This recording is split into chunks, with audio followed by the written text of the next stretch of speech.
Listen up, ladies and fellas. If you need a little pep in your step, don't be afraid to use G Fuel. I can 120% say that I've been using it for years now. Absolutely love it. You got just enough caffeine in each serving of G Fuel in order to get your day going. This is not a sponsorship. This is strictly an affiliate, so I don't get paid off anything unless you use my link in the description box and my promo code NARUEX, NARUEX.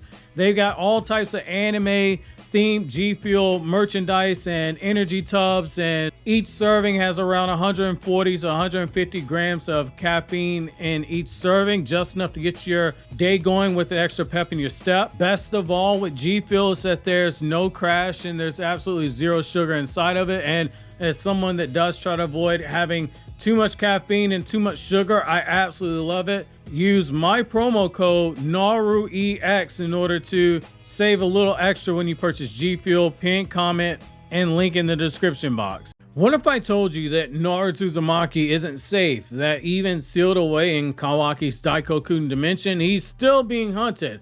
Not by Code, not by Kawaki himself obviously, but by someone far more terrifying. Jura, the 10 tails in humanoid fashion with Ishiki's essence, Code's chakra, and Shibai cells. He is obsessed with consuming Naruto Uzumaki, just revealed something very, very unsettling in Boruto 2 Blue Vortex chapter 24, which is that he knows Naruto is still alive. In chapter 24, Jura called Kawaki's bluff, flat out declaring that Naruto isn't dead and that he still intends to consume him. This isn't idle curiosity, it is an unshakable directive. Jura sees Naruto as a perfect vessel, a shinobi who once contained the full power of the 9 tails and remnants of the other 8 Bijuu's chakra. Even though Kurama is gone right now, Naruto still houses a fragmented sanctuary of the Bijuu chakra, a kind of spiritual archive left over from his previous connection to all 9 Bijuu, that Kurama was the key to that sanctuary. Without Kurama, Naruto cannot access that power. Kurama was that overseer, the guardian of the inner sanctuary, but now that power, it lies dormant until someone like Jura comes knocking, and he happens to have Himawari in tow, Himawari being the person who has Kurama now currently. Join me in today's newest Naruto Explained video where your OBC, your original Boruto chief, talks to you about why Jura trying to find a way to possibly remove Naruto from Kawaki. Why that is something that we do need to discuss, regardless as to whether or not Jura will be successful. Also, if you haven't already, check out the chapter review. I have that linked in the description box, and make sure to check out the videos on my Anime Explained channel where I talk about non-Naruto content, including some of the seasonal anime that are airing currently. So we're going to start things off with why Daikokuten is not an ordinary sealing jutsu. I want you to think about Kawaki using Daikokuten to seal Naruto Hinata. Naruto was sealed by Kawaki using Daikokuten, a power that is granted by Ishiko Utsuki's Kokugan Eye, named after Daikokuten, which is the god of fortune in Buddhism. But here's where it gets very eerie. In Buddhism, Daikokuten is not just a god of wealth. He is also seen as a guardian of treasure, a keeper of hidden dimensions, and sometimes even a destroyer in certain esoteric sects. You often see Daikokuten with a hammer sitting on rice bales. This makes Kawaki's Daikokuten ability more than just a pocket space.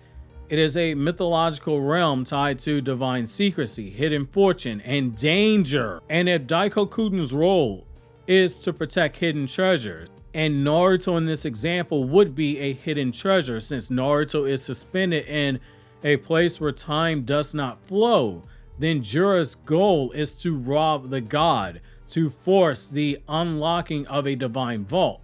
That treasure in this case is again Naruto. Jura doesn't just want Naruto, he wants what Naruto contains, the dormant remnants of Bijuu chakra, a sealed divine vault of untapped power that Naruto just can't tap into because there is no Kurama. Now, you might be asking, hey, what are Jura's possible strategies? Well, Obviously, you have to first unlock the vault itself. So how might Jura try to break into this vault? Well, there's a few different ways. The first one is by forcing Kawaki's hand.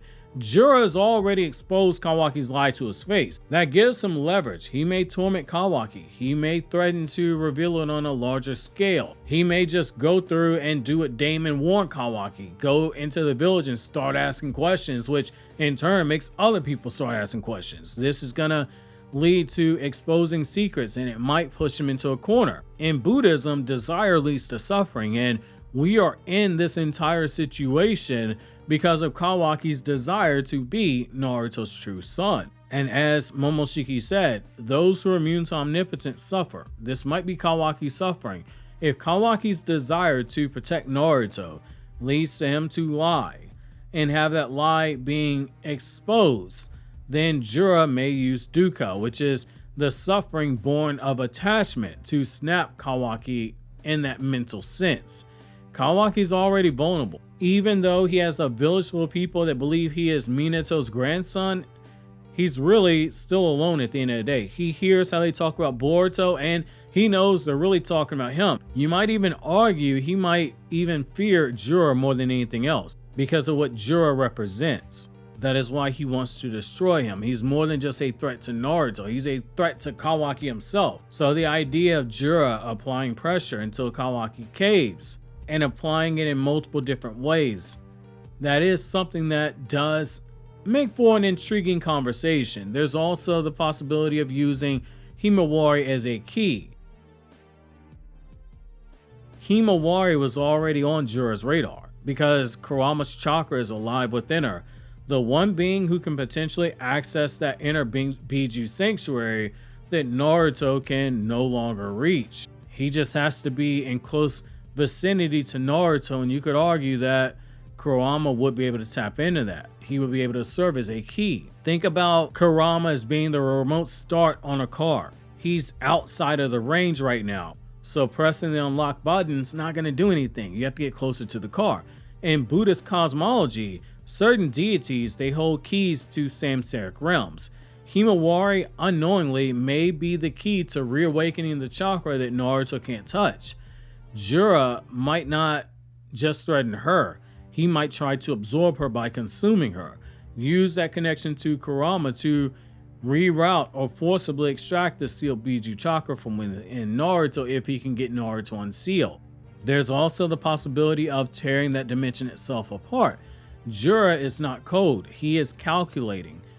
And if he truly desires Naruto's chakra, he may study the workings of Daikokuten itself if he finds out that Kawaki sealed Naruto in that dimension. Let's not forget, Jura is made from Ishiki's essence.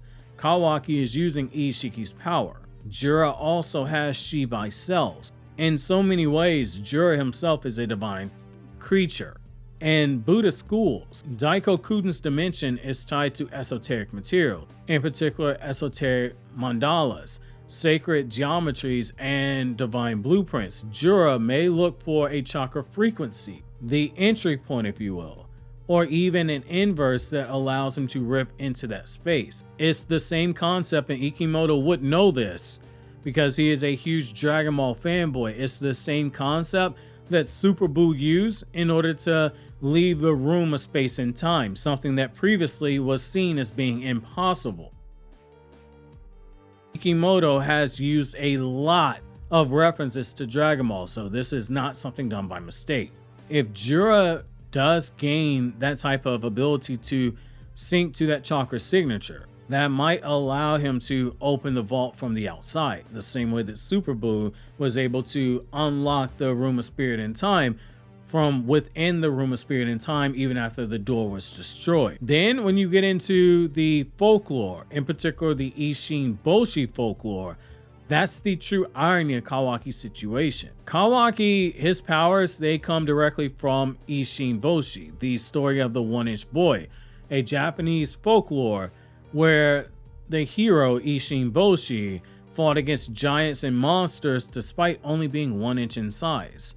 But in the end, Ishin Boshi grows stronger after using a magical hammer, a wish-granting hammer with the power of transformation, the same hammer that you see on the back of Ishiki's cloak, as well as printed on Ishiki's chest. Ironically, Kawaki sealed Naruto and Daikokuten, a Buddhist god who holds a magical hammer too.